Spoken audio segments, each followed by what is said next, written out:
Good morning and welcome back to All Church Sunday School. It is such a joy to be here with you this morning. We are continuing our series, God's Greatest Hits. Renee, this is going to be an exciting one today. We're talking about Philippians 4:13. 4:13. This verse came from Rob Schofield, who faithfully joins us online for worship and for awesome? Church Sunday School from Kansas every single week. And did I tell you, I asked him what's his connection. Yeah. He's a Bright grad. Wonderful. From the 70s and retired minister now, and where did I put my piece of paper? Was at one time pastor of, now I've lost my place. Uh-oh. I'll find it Okay. and I'll tell you later. But anyway, just awesome It's wonderful. to It's have, really great. have people reaching out to us from beyond the Dallas-Fort Worth area. Yeah, it's excellent. Isn't that awesome? It's wonderful. And Rob recommended Philippians 4:13. We all know Philippians 4:13 pretty well. I can do all things through him who strengthens me. I can do all things through Christ who strengthens me. I can do all things through Christ who gives me strength. There are a couple different translations that we use there.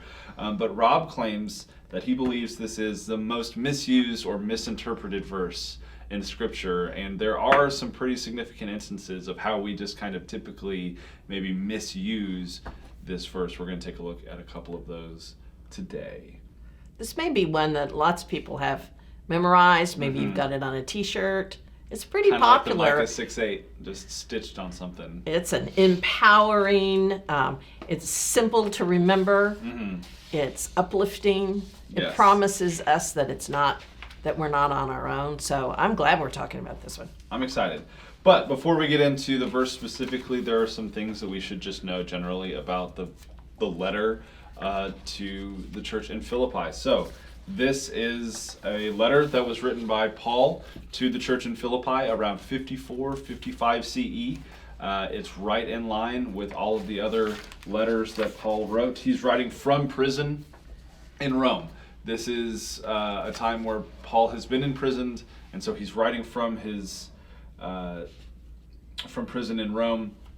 And he's writing to the church in Philippi in response to a gift that he has received from them. So the church in Philippi heard that Paul was in Rome, heard that he was in prison, sent him something, and now this is a letter that is a response to receiving that gift, and also just a couple nice reminders from Paul about what the church should be doing and some things for them to remember. It's very relational.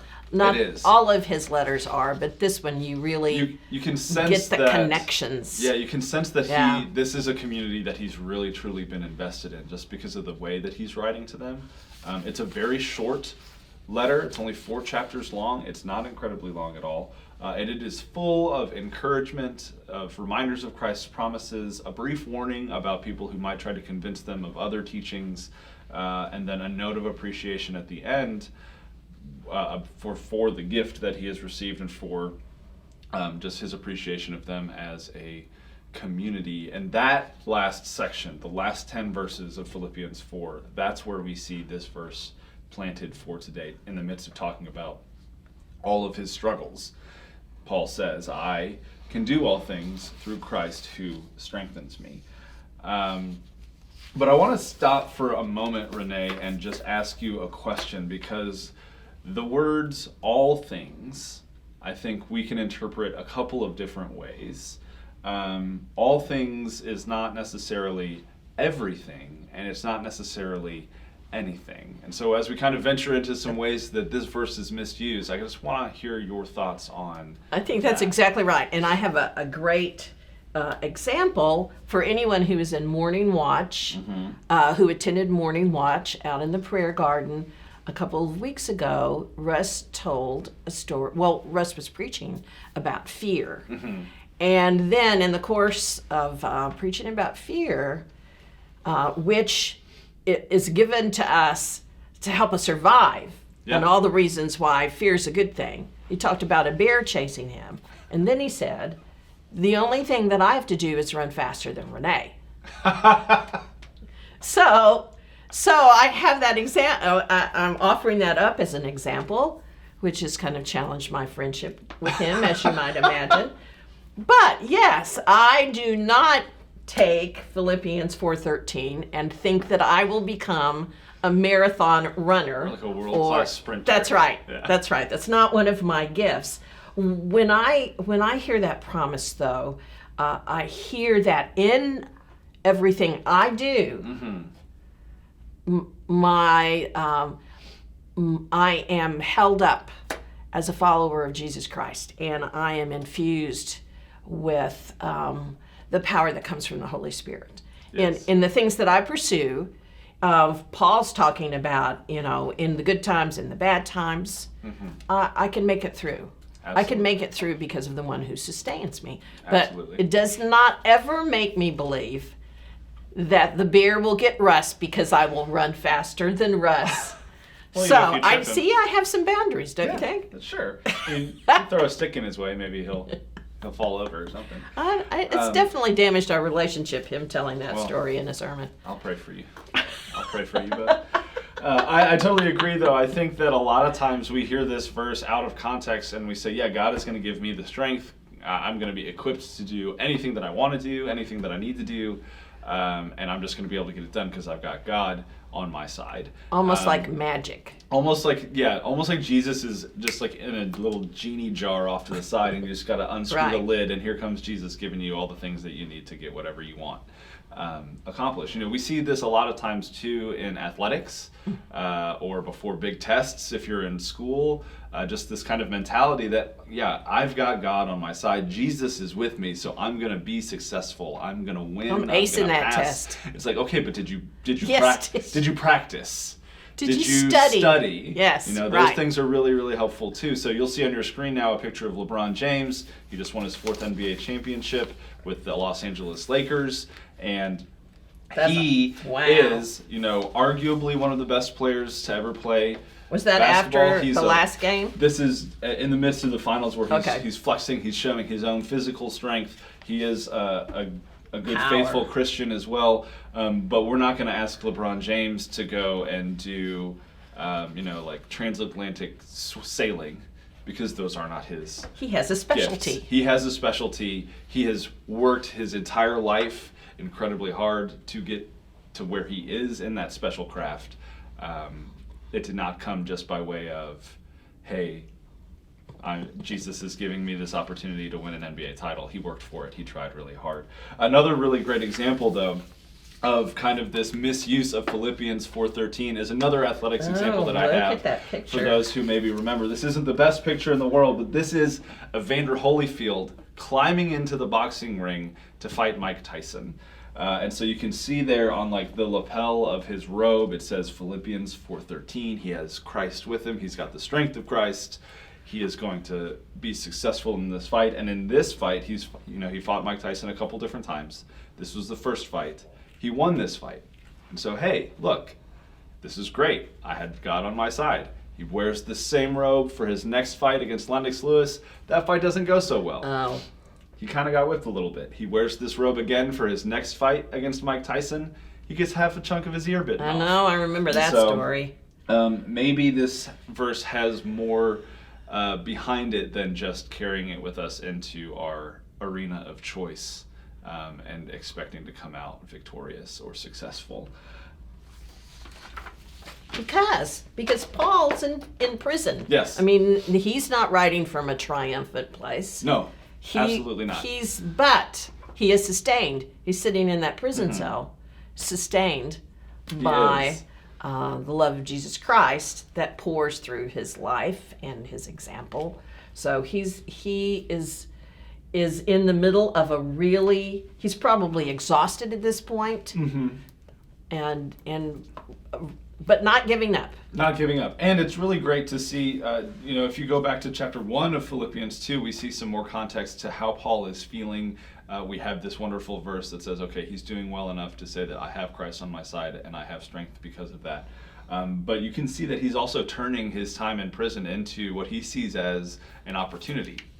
In chapter 1, verses 12 through 14, he says, I want you to know, beloved, that what has happened to me has actually helped to spread the gospel, so that it has become known throughout the whole imperial guard and to everyone else that my imprisonment is for Christ. and most of the brothers and sisters, having been made confident in the Lord by my imprisonment, dare to speak the word with greater boldness and without fear.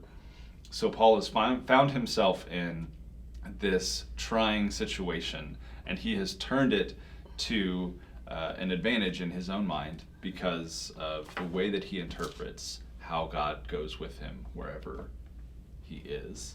But Eugene Peterson says something about this too, and I know how much you love Eugene Peterson, so I do. I pulled I love his writing. a rather lengthy quote of his on Philippians 4:13. Is this you just sucking up to me by picking one of my Absolutely. favorite? It totally is. But he writes a little bit about Philippians 4:13, and he talks about this idea of spiritual maturity. And so let's hear what Eugene Peterson has to say. He says, all documents a solid maturity. In our vernacular, Paul has been around a block a few times. He has been up and he has been down. He is a veteran. He is solidly mature.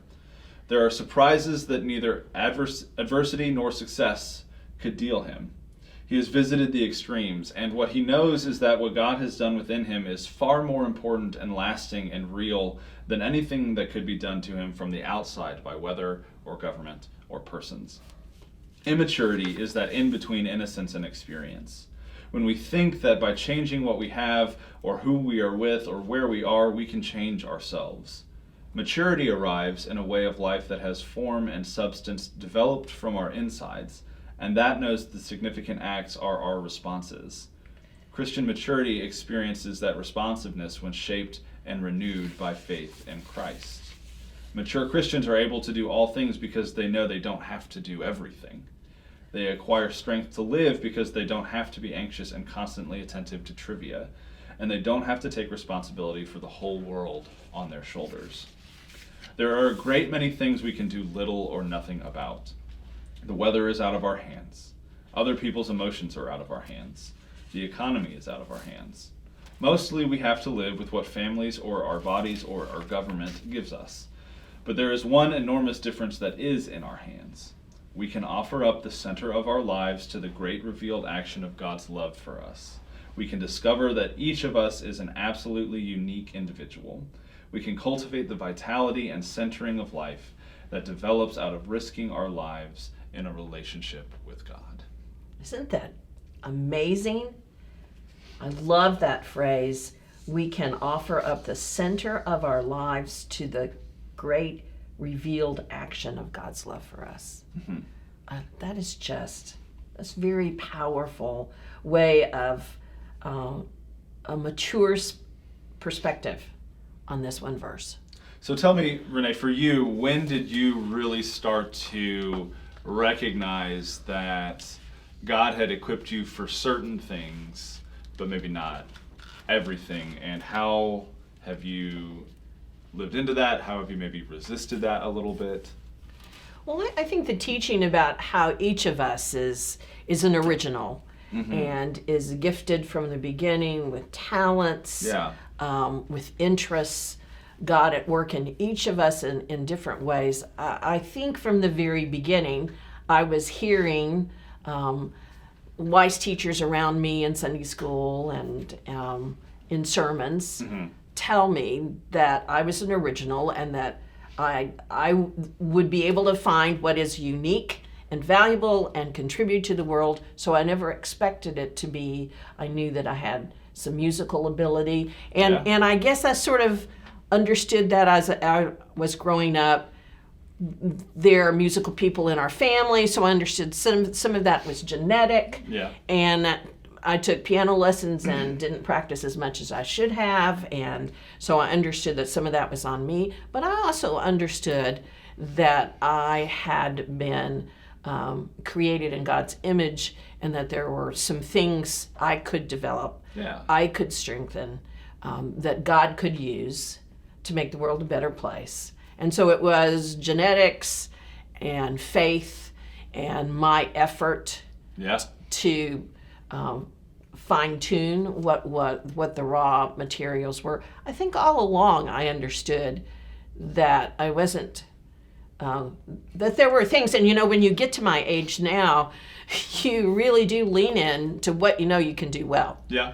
And there's some things like, no, It's like, I'm that's not gonna bother not. with that. Yeah. I feel that way about Excel sheets. Fair. I was feeling I that don't way need them. about PowerPoint this morning. Some things. So how about you? I mean, the same with you? Understanding what you maybe couldn't do? I think there was a tendency, especially when I was, in high school and college and just out of college, this kind of bravado that says, yeah, I can do that. This kind of like stubbornness almost to say, no, I can do that. I can totally do that. And then you go and you get halfway through and you're like, I can't do this at all. This is terrible. Why did I even think I could possibly do this? And so there's definitely, I think, that space where we try it even if it might not be the best idea. And that is maybe just kind of part of the discernment process of saying, okay, I'm really going to kind of go out there and test and see what I'm good at, what gifts and skills I have, what gifts and skills I clearly do not have, and where is God in all of that, and how am I being formed by kind of these experiences and by God's encouraging to live into the person that God has created me to be. And how do you explain that to Cohen and Nolan? How do you and Skylar kind of help? Give it a try. See if you can do it. Well, it's different for each of them. Cohen is very much more reserved, observant, it's just kind of hesitant, just Studies things for a while. really wanting to be an observer before he kind of dips his toes in. Nolan just runs in and then will assess the damage once he's come back out again. And so for us, it's been more of a practice of saying we have to understand who our kids are and how they are going to experience the world, and kind of just put them in situations to find a little bit of success and some affirm the gifts. Affirm those gifts. Really give them some courage what... to try new things.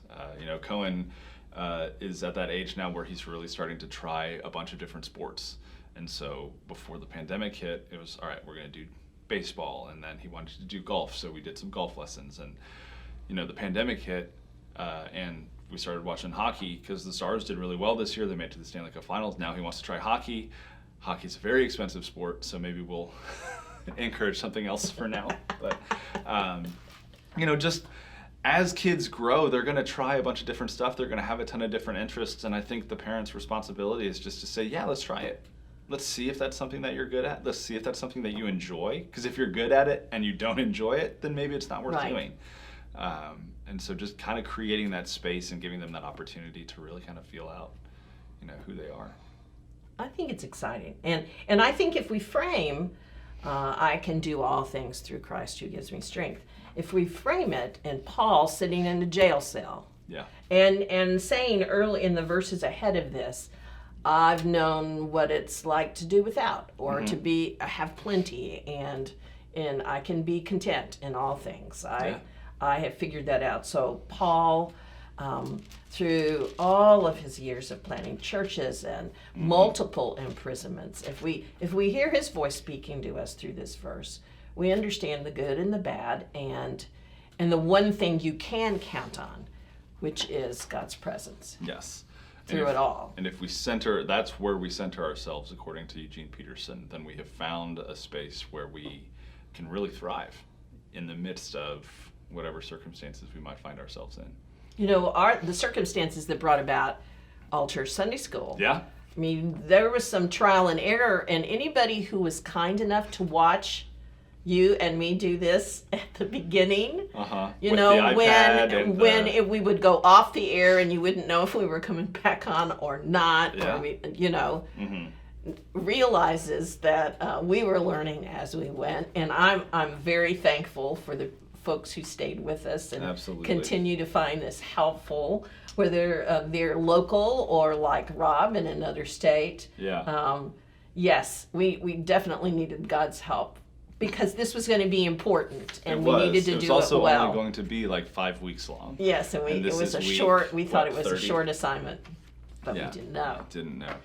I love this verse. It's a wonderful verse, and I think really truly, like with most verses that we've looked at so far, and with some of the ones that are coming down the road in a few weeks, we find significant meaning just at the surface anyways. And then we take a step deeper and we really explore the context and ask ourselves some big questions about what this could really be talking about. And it's not that we've maybe even shifted away from our original thinking, but we've found more meaning. With this verse particularly, I find a tremendous amount of meaning just in the simple context that Paul is in prison when he writes it. It's such a great letter. I hope, since we've all got our Bibles open to Philippians, I would just recommend, if it's been a while since you read this letter, it's easily read and it just feels so much like a letter. Parts of Romans to me feel like a textbook. Yes. But this is chatty and full of personality, and I really do like this. So maybe that's something to do if we've got a little free time after the class, is just read the letter from the beginning to the end. I would agree. Listen for Paul's voice. It's not very long at all. The last thing I did want to note, though, about this verse specifically, is that a lot of times when we are using it in that kind of I can do this because Jesus is with me mentality, we're doing it leading into an event. But in this context too, Paul is writing this coming out of an event. Paul has been in prison. Paul has been suffering. Paul has been converting people in prison and talking to the guards and writing his letters and doing all of his work. He has been in the thick of pain and anguish. And now he's writing this kind of on the other side of that experience. And so to be able to come out of something like that, or to continue to sit in the midst of something like that and still be able to say, I can do all things because I have Christ's strength is with me. I think that's even more significant than just saying it as all right, I'm going to get myself ready to go here kind of thing. What do you think about the communal understanding of this? Yeah. Because I would say where any individual, even the Apostle Paul, understands what's doable and what's not and the limitations. But if I think about the church over the years, the church, capital C church over the years, I would believe that the church is capable of almost anything communally when we lean into it. And I think we have amazing resources because of all the gifts and graces, because of the power of the church around the globe, and because the concentrated love of God through Jesus Christ that is manifest in the church. Maybe this also speaks to us doing more things as community than attempting to save the world on our own. By ourselves, I mean, we've seen the impact of our work together at UCC all over the place, before pandemic and during pandemic, of people coming together. And Presbyterian Night Shelter is a wonderful lots of meals example of that. Children's Closet still working and giving every single kid at Rosemont Elementary School a school uniform for this year, raising $11,000 in 3 days. Working with counselors all across Fort Worth. Absolutely. School counselors. So yes, so communally, the church, we think about it, Paul uses a singular example, but the church has this unbelievable potential. Yeah, it does. Maybe this is our together. Paul in prison opportunity to really step out in love and in strength to the community that's around us. And, as using the example of our marginal beginning for All Church Sunday School, the reason it's better now has very little to do with you and me. Absolutely. It has to do far more to do with the Jack team, and everybody else on this team. And Austin's now here to help us, so we are even more capable of doing all things with God at work through lots of people who make a big difference. Yeah, if it was up to us, I would still be punching away on that iPad. And I would still be talking, but nobody would see me because you would be giving me this keep talking when I know that we weren't on the air. I'm glad that we have improved. Me too. I hope you're glad that we've improved as well. We've been getting a lot of notes from y'all through our email address, acss@ftw.com. And Renee, you've got a couple in front of you. Yes, it's so great to hear from you all. I think we said last week, just, say hey, just You responded. and you felt sorry for us, and you did. But we heard from Marilyn Jones, who says she never misses All Church Sunday School. And we're so thankful that it's available through the week, that if you're busy on Sunday morning, that it's handy when you need it to be. And on another note, she wrote, what was Paul thinking when he wrote 2 Corinthians 6:14? So we get specific kind of fan mail. We heard from Bill Shelton wondering about that phrase that we use, the new covenant, when we were gathered at the communion table, and how would we define the new covenant over against the old covenant? So that needs to be a conversation. I think we can have a good conversation in the weeks ahead. We want to look at that. And of course, we're so thankful for Rob. And do you know what's coming up next? I did not write it down before I came in here, what we're exploring next week. And I don't have my piece of paper either. But it will be on the slide that you're looking at right now. It's on the slide that you're looking at right now. We're very excited to talk about this particular verse or verses next week, as soon as we know what they are. And let me add one P.S. Yes. I found the piece of paper I was looking for. Oh, perfect. Rob was retired minister of New Hope, which was Hillside Memorial Christian Church. So, and a bright grad from the 70s. So I wanted to include that. Thank him and look forward to our conversation next week. Yes. And that maybe we'll hear from more of our friends. I'm looking forward to all those emails. They bring me joy. It does. It's very encouraging when we have an email. So thank you. Absolutely. That'll do it for All Church Sunday School this week. Again, you see our email address on the screen, acss@uccftw.com. Yes. Email us. We're around, and we will see you next week.